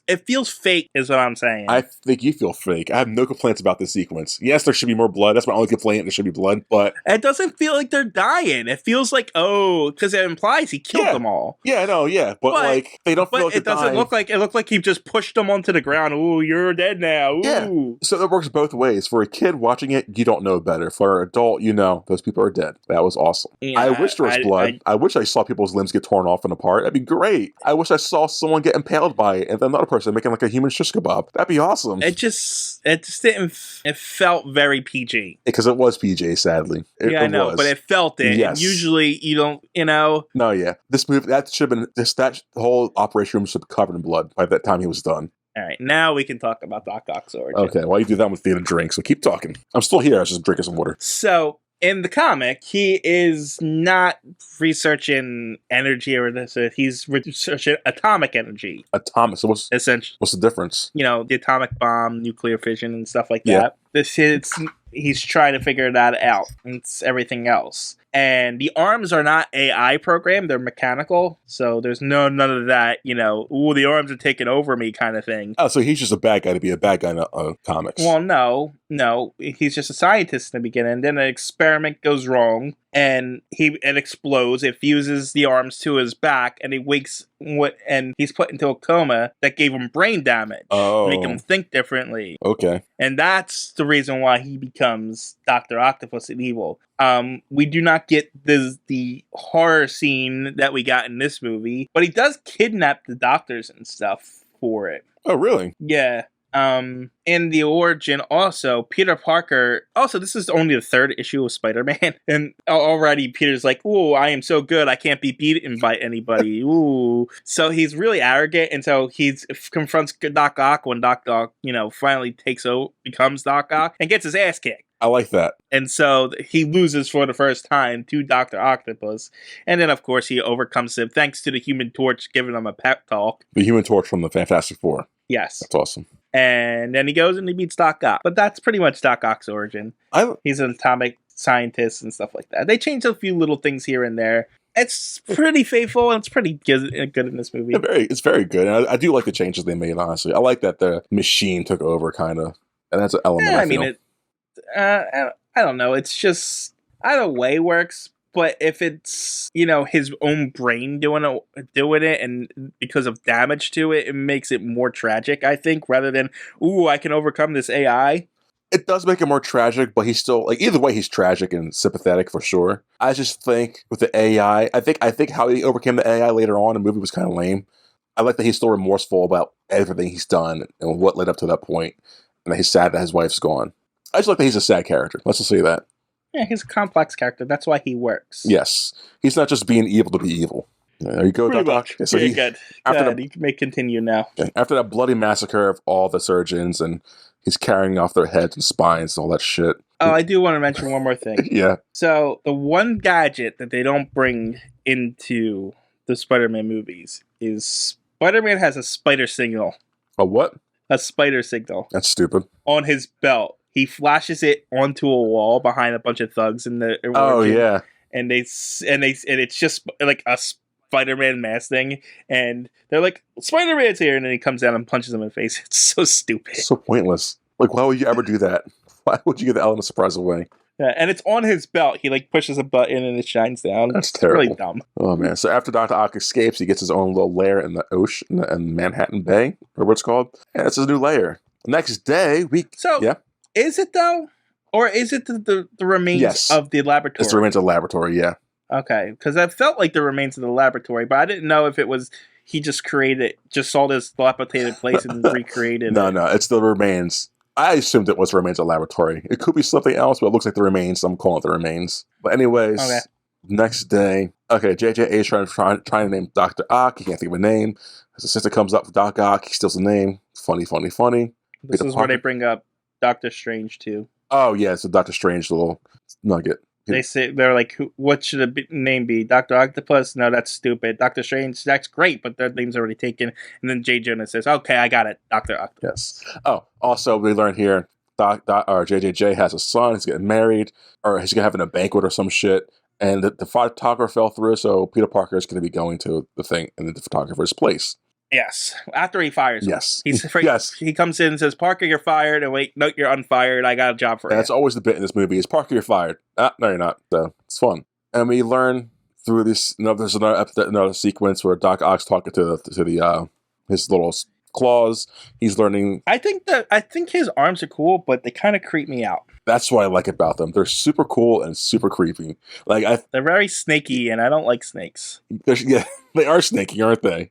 And I don't like them. And they have their own mechanical noises, and I think Sam Raimi did so well in portraying those things. God, they're so cool.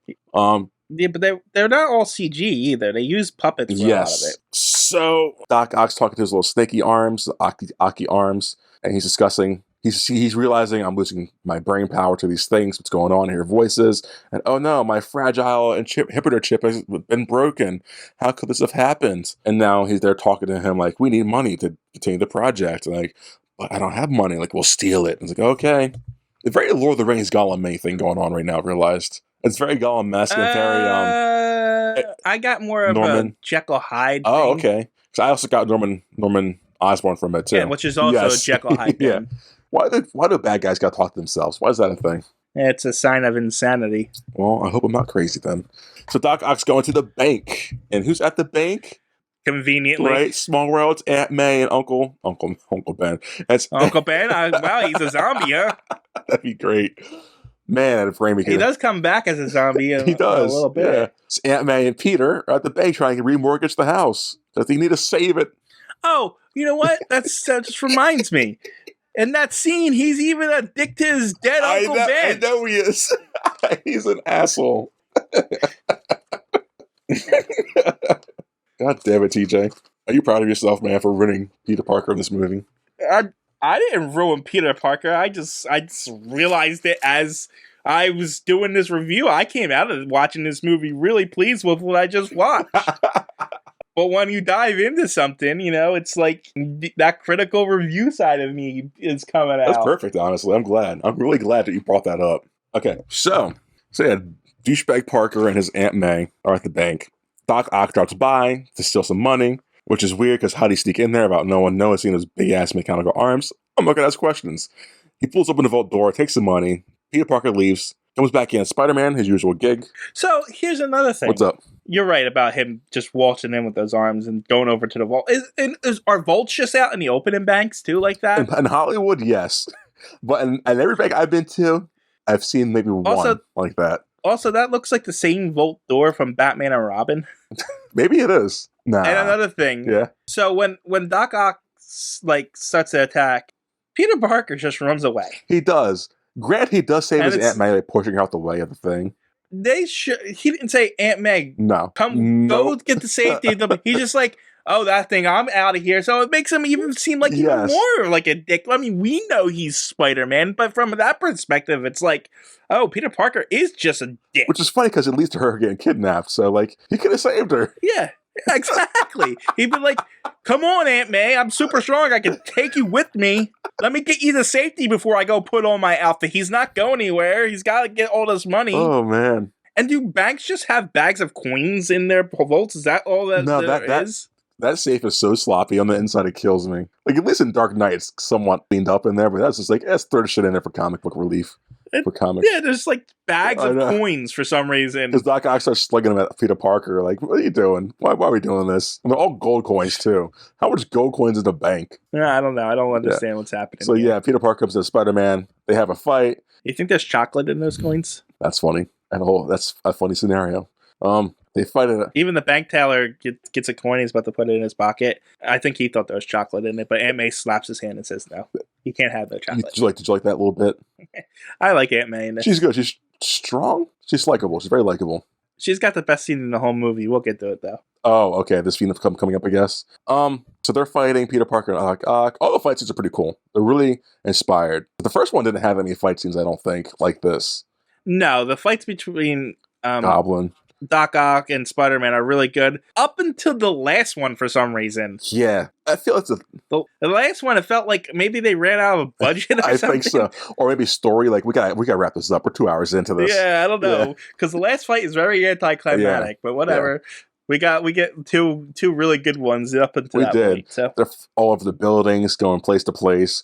Anyways, Doc Ock ends up taking Aunt May as a hostage, and Spider-Man fights him. So he goes to fly towards. So this is the only place that I noticed the CGI. Yeah?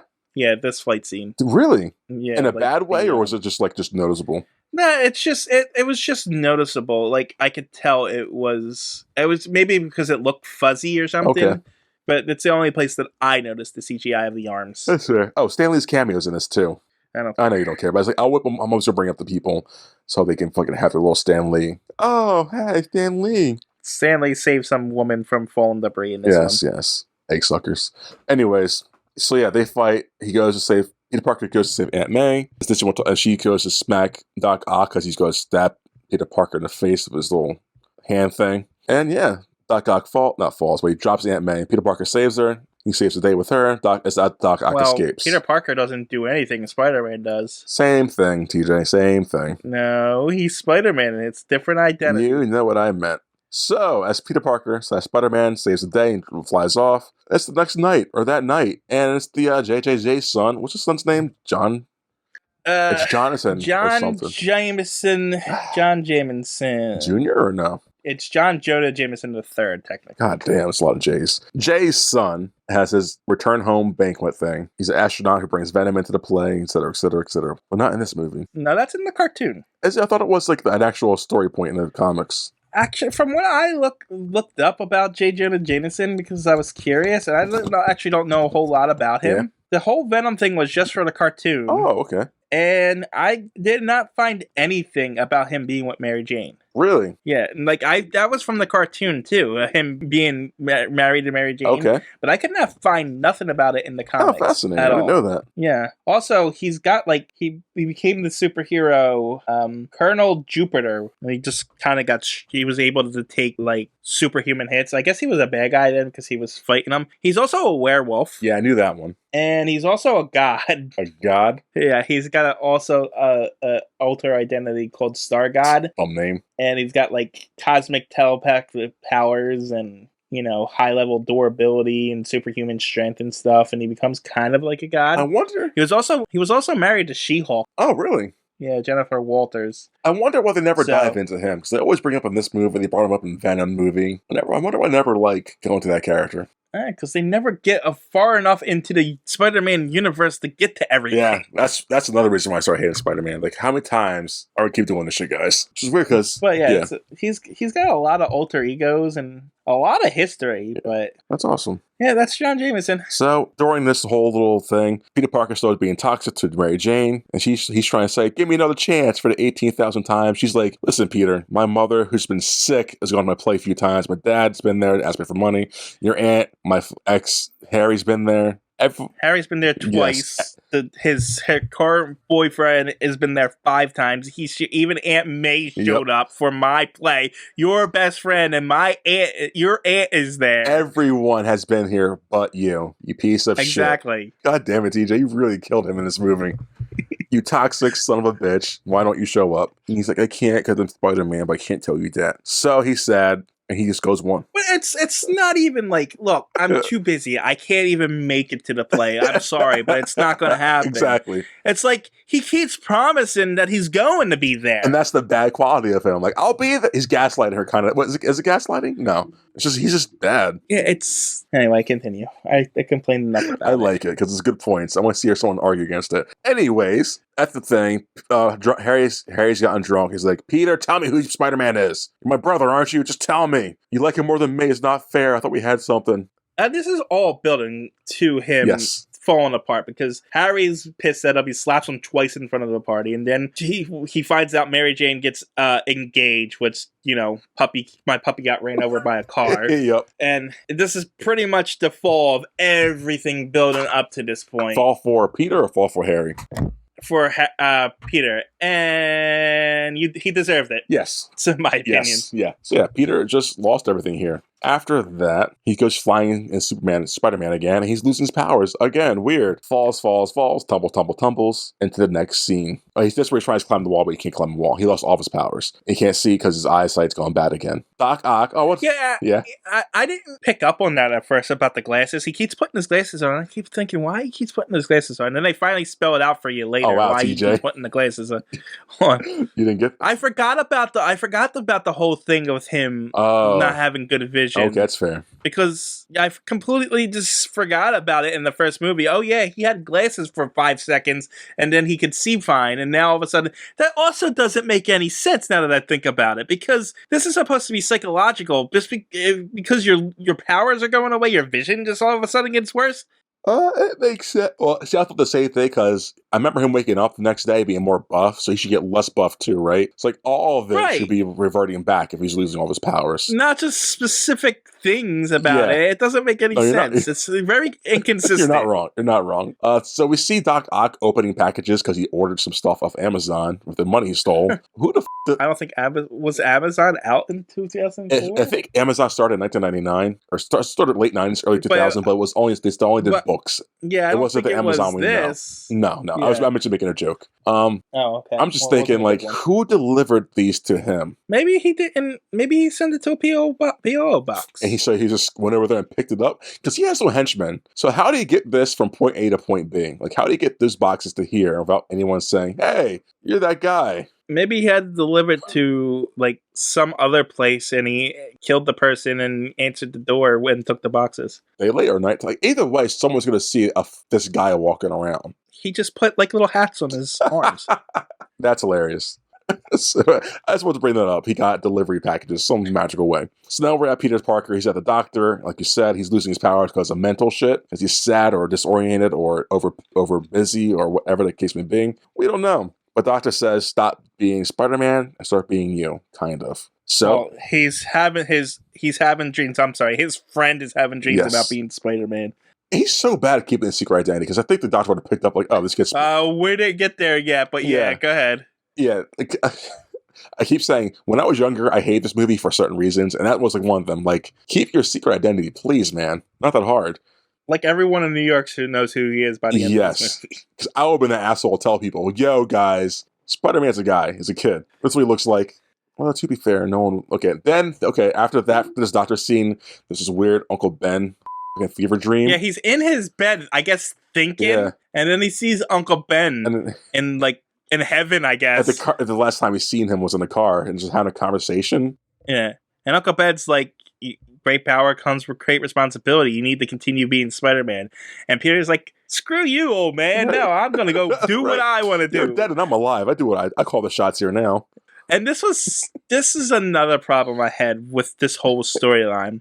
What was it? Like him, well, at least the movie did it a little better. But in the comics, the Spider-Man No More, everything starts building up, his life's falling apart, and he just starts being Spider-Man. Yeah. And then later in the comic, he remembers Uncle Ben's vow. Oh yeah, I did this because of Uncle Ben. I can't disappoint him. And then he starts being Spider-Man again. But at least this one, he talked to Uncle Ben and says, no, Uncle Ben, I reject your thing. But still, in the end, well, actually, he's convinced by his aunt in the end. But still, it's just like, oh yeah, screw you, Uncle Ben. I don't care about your vow. I got to be convinced to continue to do this. That's fair, I guess. So after that, anyway, Spider-Man throws the costume away. Peter Parker throws Spider-Man's costume away. Which is kind of a classic... it's a cover, isn't it? Comic scene. No, it's actually in the middle of the comic. Okay. Yeah. So it's, it's a classic scene and it's neat. It should have been raining, though. Yeah. But, whatever. I guess Tobey Maguire didn't want to be wet that scene. Understandable. So we get a montage of Peter being normal. He ignores people's cries for help, doesn't go down alleys, is not mugging. He doesn't... by the way, what song's playing during all this? Raindrop on My Head or some shit, right? Yeah, because why? And he's doing better in classes, and his teacher's proud of him, and yay, Peter's back to being Peter. Next scene is he's at Mary Jane's play, too, and he catches her play. She's off guard. Also, hold on. Yeah. So he sees the cops driving by, and he eats a hot dog instead of going for it, which is stupid. Yes. But he's in his room fixing a bike. Yes. And he screws up, and it's all comedy scene. It bounces off a wall and then out a window and crashes into some kind of car, right? Yeah. Doesn't he have to pay for that car? If you want to go down that rabbit hole, TJ, we can do a whole tally of shit he owes money to. But he pulled his head out the window and said sorry. Yeah. He's Peter Parker at this point. He's not Spider-Man. No, the guy. That guy could have been like, call the cops and that guy just broke my car window and he needs to pay for my money. I know where you live, bud. You can't hide from me. Yeah, exactly. It's like, it's a stupid little point, but I just found it like, dude, hide. Don't go looking out the window. That could have came from any one of these windows. Fair. So yeah, Peter Parker catches the play. After the play, him and Mary Jane have a little conversation. He's still trying to win her over, but as TJ pointed out, he's toxic. She doesn't want any of it. And yeah, I've already talked about this scene a exactly. lot. So next scene is JJJ is giving Peter Parker's Spider-Man's costume because some janitor found it and it did. Well, no, not a janitor, a garbage man. Somebody who deals with trash. But in the comics, it was actually a little kid that found it. Oh, really? It. Yeah, a little kid found it, and he asked for the same thing. Like, yeah, don't I get something for this? And then in the movie, J. Jonah to get some money, the garbage man money. In the comics, he's like, "Hey kid, grab a free paper on the house on the way out." I love how cheap he is. And the narrator's like, after that panel, is like, "We're never gonna find out whether or not that kid takes the paper as we go back to Spider-Man." It's a nice little JJJ being such a cheap bastard. Like the ending line he has when call the lady and make sure she has to open his stuff. I laughed out loud. Like, you asshole. Not console her son. Just call this lady so we won't waste more money. It's beautiful. Anyway. And the reporter who's upset about Spider-Man, you know what I'm talking about? Oh, the black guy, right? Yeah. Yeah. That's not really in the comics either. No? No, I mean, he's always been a supporter of Spider-Man, that reporter, but not really in these storylines. Oh, okay. I just wanted to point that out. It's fascinating. So yeah, Spider. And what's with the lady who sings the Spider-Man songs? I like her. The Asian lady sings Spider-Man, Spider. Yeah, it's why is it there now? It's because it's the theme song to the show, so why not have it in here? Yeah, but it's like, is there really someone out in the street singing Spider-Man? I would think so. If superheroes existed, all that shit would exist. The T-shirts with the faces on them, all that stuff. So yeah. I guess. I don't know. I just found her weird. I liked her a lot. It made it seem real that he existed in his world. Seeing shit like that. It actually made me feel he didn't exist in the world. Really? It made me feel like this is a fake comic. No, world. it felt more real. Like in the Justice League or whatever one Snyder made, when you see Superman had people sell T-shirts of Superman on the side of the road, that seems real. That's fine, but I guess it was just her and her placement and where on the street, just plucking on the violin very poorly. That's what they do, though. Have you been to the city? You lived in the city. I mean, you should know that. Yeah, but it's usually people playing guitars and stuff like that, though. No, fair. Poorly like that. It felt out of place to me. I don't know why. That's fair. So yeah. Anyways, Peter Parker is Peter Parker. The costume's back, or the costume is in JJJ's hands. Peter Parker misses dead uncle. Aunt May's still sad. So Peter Parker's going to say, "Listen, Aunt May, we're going to get back home. I got something to tell you." They sit down, have a really intimate, real scene for a few minutes, and he says, "Yeah, I was there when Uncle Ben died. It's my fault. It's A, B, C, D, and E." She's upset. I'm sorry I made you feel like shit for the last 2 years thinking it was your fault. Yeah, I'm a toxic character. What can I say? She's like, "Oh." He goes upstairs and cries it out. It's very sad, this sequence. Like, oh, man, I felt this one. And after this sequence, it is... I guess she's moving on, right? Hold on. That's all that happened in that scene. Okay. Harry. Mr. My dad is dead for 2 years. Boo-hoo-hoo. I'm sorry. So Harry's in his room, drinking alone, being sad. Why did you skip over the Doc Ock rebuilding the machine? Oh, did I? Yeah. Okay. I mean, it's a small scene. Because I was fast forwarding, so I just got to that scene. Okay, you're right. It's like, why is Doc Ock here? Harry didn't call him. And why is Doc... Okay, so Doc Ock is building the machine. It's almost done. He just needs the stuff to make the thing go. The Triadium, yes. I think it's called. Write that down, Triadium. So the only place that has it is Harry, because he has all 25 pounds of it in the world, or what's called how much it is. So Doc Ock gives Harry a visit. Yes, Doc Ock sees Harry drinking alone by himself. Doc Ock beats up Harry. Well, no, we get a Jurassic Park reference. Do we? Oh, yeah, because he comes out on the balcony and then he sees everything start shaking. Yes. God. And then he's climbing up the side of the wall. It's a good movie. It's a really good movie, actually. Doc Ock is pretty intimidating. He's very. Every time he was on scene, I actually had chills, and like just those robotic arms being so creepy. Like this is scary shit. So he beats Doc Ock, comes to Harry, threatens him like, "I'll kill you. Give me the shit. Where's it at?" Harry's like, hold on. You can have it, but just give me Peter Parker. No, give me Spider-Man dead. No, alive. Give him alive, and I want to see who he is. How do I get to him? Doc Ock says, Harry says, get to him through Peter Parker. And Peter Parker takes his pictures. He'll know where he's at. But don't hurt Peter, and he's my friend. And Doc Ock's like, have the shit ready when I get back. And dips out. And then there's the same fire from the first movie for some reason. Because it looks like the same set. Okay, yeah, I didn't even pick up on that. That's true. It looks like the same building, the same framing. Like, this is weird. The Green Goblin back or some shit. Anyways, Peter Parker goes in to save some people. He saves a little girl in the burning fire. I guess this is where he starts to turn back. I guess. We got like 3 scenes of him not being Spider-Man Yes. and being a dick to people getting mugged. But literally, the guy was getting mugged a foot across from him, and it was broad daylight too. To be fair, no one else helped him either.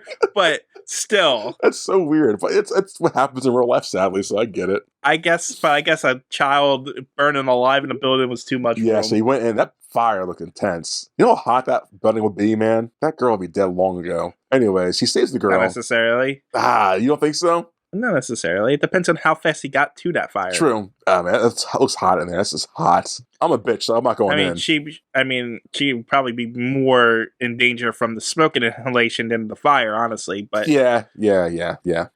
So anyways, Peter Parker does a lot of heroic stuff and saves his little girl. But he finds out through some cops saying someone died in there. Poor sucker never had a chance. Which I'm actually surprised they didn't make a bigger deal out of Peter Parker being a hero here. That's like newspaper-worthy stuff there. I was expecting him to ridicule him, like, you idiot, why would you run in there? Because that's what cops usually do, is like, don't go in there. You would think, this is Peter Parker. He works for J. Jonah Jameson. That's newsworthy for J. Jonah Jameson. Parker, you saved this kid. That's news. You would think so, yeah. That's fair. I don't know. I just found it weird that they underplayed him doing it because he stuck around. Yes. And got the credit for it, essentially. So, yeah. So kind of makes him a hero in his own right without Spider-Man and stuff like that. So I don't know. I just found it a little weird. Very true. So after all that fiery inferno, we get to the next day. Peter Parker comes across Aunt May moving shit out of the house. No, you skipped the scene where the chocolate cake scene. That important. His I'm Russian just saying, neighbor. we brought it up. Yeah, you're right. We brought it up earlier. It's just like the scenes for she comes in and she's like, "Do you want a piece of cake?" And he's like, "Yeah." And she's like, "Do you want milk?" He's like, "Yeah, okay." And they eat some cake and then she leaves. Yeah. Why did we have that scene? I mean, it's the PG version of them having sex, I guess, TJ. No, it's not even that, because they barely say 2 words to each other. He feels like a hero. Mary Jane's not there, so he's gonna plow the next girl he sees. That's the next girl, but I'm not doing all that. And he eats the cake and she just takes the dishes and leaves. And not only leaves the room, she also gives a message from Aunt May. But she takes the dishes and leaves not only the apartment, but the movie. That's the last we see of her. Yeah. And her landlord. It's just the whole storyline's pointless. They were completely superfluous. Yeah. Weird, right? Yeah. Bad writing. So, next scene, Peter Parker goes to Aunt May. She's moving Uncle Ben's stuff out the house, or just moving stuff out the house? Is she moving? What's going on? No, she's got a small apartment. So okay. They gave her a few weeks extension on the foreclosure of her house, and she's not waiting, so she's just gonna move into a small apartment. I respect that. But during all this is the best scene in the movie. It is. Is it though? I mean, it is.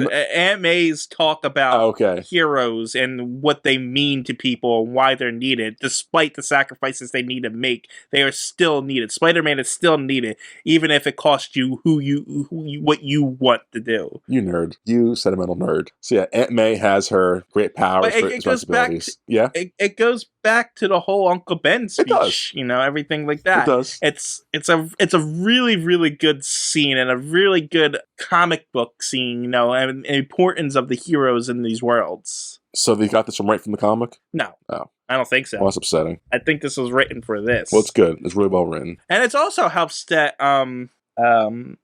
Rosemary Harris, is that her name? That she's a really good actress. Oh, she is a great Aunt May. Yeah, so I mean, she nailed the scene. Yeah, because 100%. Tobey Maguire's just silent through most of it. He's stunned. He's just reacting to it, and it's. I just really like the writing in this scene. I love you, TJ. So yeah, she sells that. There's a little kid there who's his neighbor who grew up, like he's like 5 years old, whatever the fuck now. He helps sell the scene. He helps sell the story or the message to Peter too. And Peter's gonna become Spider-Man again, almost, because now he's gonna have dinner lunch with Mary Jane. Yeah, first he's got to try his powers. Oh, well, yeah. He's got to crash and make the buy back joke. Yeah, that looks so painful on so many levels. Yeah, there's 3 of these fallen scenes that really look like you should be way hurter than you are. There's no way you should be walking. You should be paralyzed, man. But yeah. Yeah. Oh, okay. So then, Mary Jane has... They're planning the wedding. Her and her husband, her fiancé. Yeah. And that's that little character development there. And he's like, don't you want to invite Peter Parker? Which is actually decent of the guy because, you know how guys get, with other guys around their girlfriends and stuff like that. So, he's your friend, right? Why don't you invite him? She's like, nah, he's a jerk. But, tilt your head back. Let me kiss you and see if you're Spider-Man. Did you like that? What, that part? Nah, I always find it a little weird they can recognize people from their kisses. It makes sense, TJ. I'm not saying that it's not possible and that people can recognize people by the way they kiss. It's just the way she kisses Spider-Man upside down looks awkward. Wait, hold on. So you believe that more than someone believing I know your fight style? That's not the argument we had. They fought what was the argument? Time. Yeah, she kissed Spider-Man once. The argument was he can't learn it from the 2 times they fought each other. She kissed Spider-Man once or twice? Right, she's not making like out Spider-Man every time he saves her. I'm saying in general, I believe that some people can figure out, who people are by their kisses if they've kissed them enough. You know what I mean? I'm not saying this makes sense. See, I think that makes less sense than the whole fighting thing. I think if I'm fighting you at least 20 times in my life, I know how you fight. No. Yes. We're not getting back into this. We're not getting back into this argument. I think it's the same thing at that point. This is the last time this argument's coming up. I'm banning it from the show. You think that's going to stop me? I'm banning it from the show. Okay, I'm gonna cut it out. I'm gonna cut it out from every podcast from here on out. No matter how many, let's say I never bring this up again, I will edit it into every episode. I get the last version to post That's what you think. It'll be very quiet, so only people who listen to max volume can hear it. So anyways, they're having a little lunch scene, or Peter Parker and Mary Jane are having coffee, and they're trying to reconcile their bullshit, I guess. Well, no, she's like, she comes and because she thinks he's Spider-Man. I think this is what I think. Oh. I think she thinks he's Spider-Man. Yes. That's why she's here, and maybe he's not such a dick and a jerk because the reason he's not doing this is because he's helped saving people and stuff like that. So I'm gonna go there. And last time I saw him, maybe I didn't give him enough of a chance because at that time he wasn't Spider-Man anymore. But now that he's Spider-Man again, she shows up and he's like, "No, I don't love you. I'm a dick again." So. Okay, that makes sense. But during this whole scene, Spider-Man's senses go off, and there's a car coming flying at us. Even though he told us not to hurt Peter Parker, but this is a cool looking scene. Oh, it's beautiful when the car comes flying in. Except they did it earlier with the safe door, but not as dramatic, I guess. Not as dramatic, but it's the same thing. Yeah. So it's like, why are you just copying and repeating the same thing you just did earlier? Granted, he's a new villain, so he's got the same moves over and over again. But my thing is, like, he said, what's his name? Harry said not to hurt Peter. And the first move you could do is throw a goddamn car at him, not knowing he's Spider-Man, which would most definitely kill both of them. So now you can't get the Spider-Man. Yeah, that's true. I didn't even think now of that. You also killed Spider-Man, so you're never getting the stuff that Harry has that you want. So that's the worst way to introduce yourself to Peter Parker. Just saying. Yeah, that's fair. But he's lucky he's Spider-Man, so he dodges out the way, barely. They talk.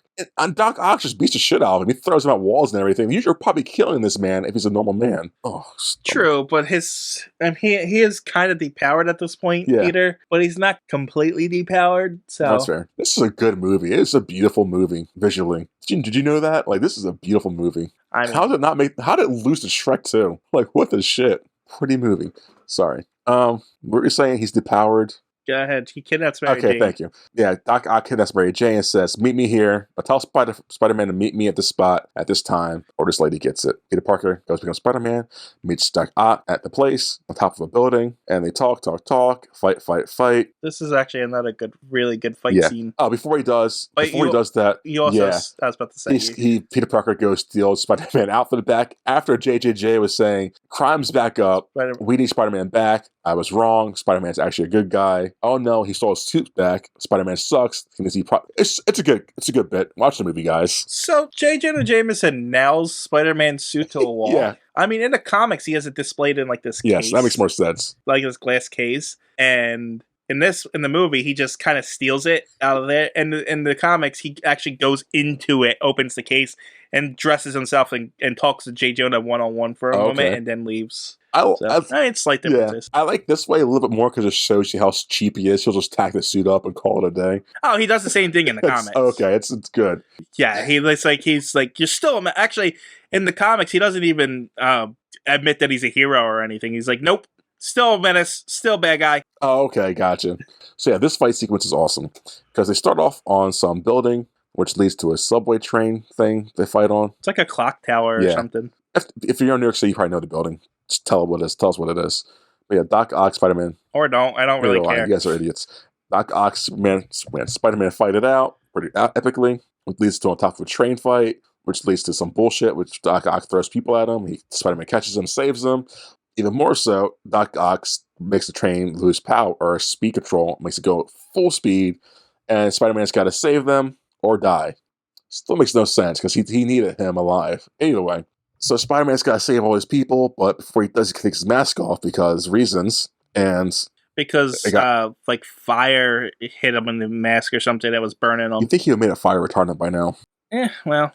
Anyways, Peter Spidey has his little Jesus Savior moment by sacrificing himself to save the thing, which he does save the train barely. And these people, he knocks out, passes out, but people catch him. Then Jesus he's in the cross. Yes, he's a savior. So stupid. I hate it when they do it. The worst offenders in the Superman stuff. Yes, because it's so on the nose. It's like stupid. Yes. I do like during the whole train thing that while they're fighting, Doc Ock just decides, oh yeah, I know what I'm going to do. I'm going to chuck people at you, Spider-Man. It's great. Yeah, all these fight sequences are great. And Spider-Man doesn't save them. He catches them and throws them up in the air and then makes them land in web hammocks. Thanks, Spider-Man. But now, how long are we going stuck up here now? I got to be at my job right now. Is this spiderweb bed for my clothes? I'm afraid of heights too. Someone please help me for the love of God. No, but yeah, everyone knows who Spider-Man is on this train, which someone's going to... The whole New York thing where, the New Yorkers are greatest people thing is kind of been a theme, and it's kind of very lame. Honestly. I get it at the time. I get it. 9/11 happened. Let's unite as a New York and society. I get it. But realistically, especially this is right after 9/11 and cell phones are everywhere, someone snapped a picture of him. There's a security camera on the train I'm watching right now. His picture would have been everywhere. Everywhere. But anyways. Yeah, I mean, there's 50 people on that train. But I'm just saying, they're all not fans of Spider-Man, I would assume. Especially after reading JJJ's news article. That's also, I mean, they were just saved by him, so maybe. Okay, give me a week. If I miss the rent payment, I'm going to sell this picture for some money. To be fair, I don't know how much time passes from now to the end of the movie. His identity is not secret anymore. I've always hated that. Okay, so we move on from this. Peter Parker gets his mask back. They'll all promise not to tell people. Crazily, why? I don't know why. And Doc Ock comes into the train. Then he's like, I'll come, don't hurt these guys, pretty much. Oh, the first train guy that says you can't have Spider-Man come through us. He's from The Sopranos. Oh, okay. And it's the other guy on the train, Lamar or something. He plays. Yeah, Lamar. He plays a lot of characters. Voice-wise, he's in a lot of shows and movies. Wow. Samurai Jack. He was just a lot of stuff, a lot of shit. Anyways, he was in something really popular. He was in some superhero stuff, voice-wise. He was on Mad TV. Continue on. Oh, he was Static Shock. The cartoon. Yeah, no, there's something else I'm thinking of. So yeah, Doc Ock knocks out Spider-Man, takes him to Harry, drops off Spider-Man to Harry, takes the Trimantium shit from Harry and goes on to his project. Harry goes to get his dagger and try to kill Spider-Man. Before he kills Spider-Man, he unmasks Spidey to see who the killer of his father is. And oh no, it's Peter Parker. How could you, Pete? You're my brother, man.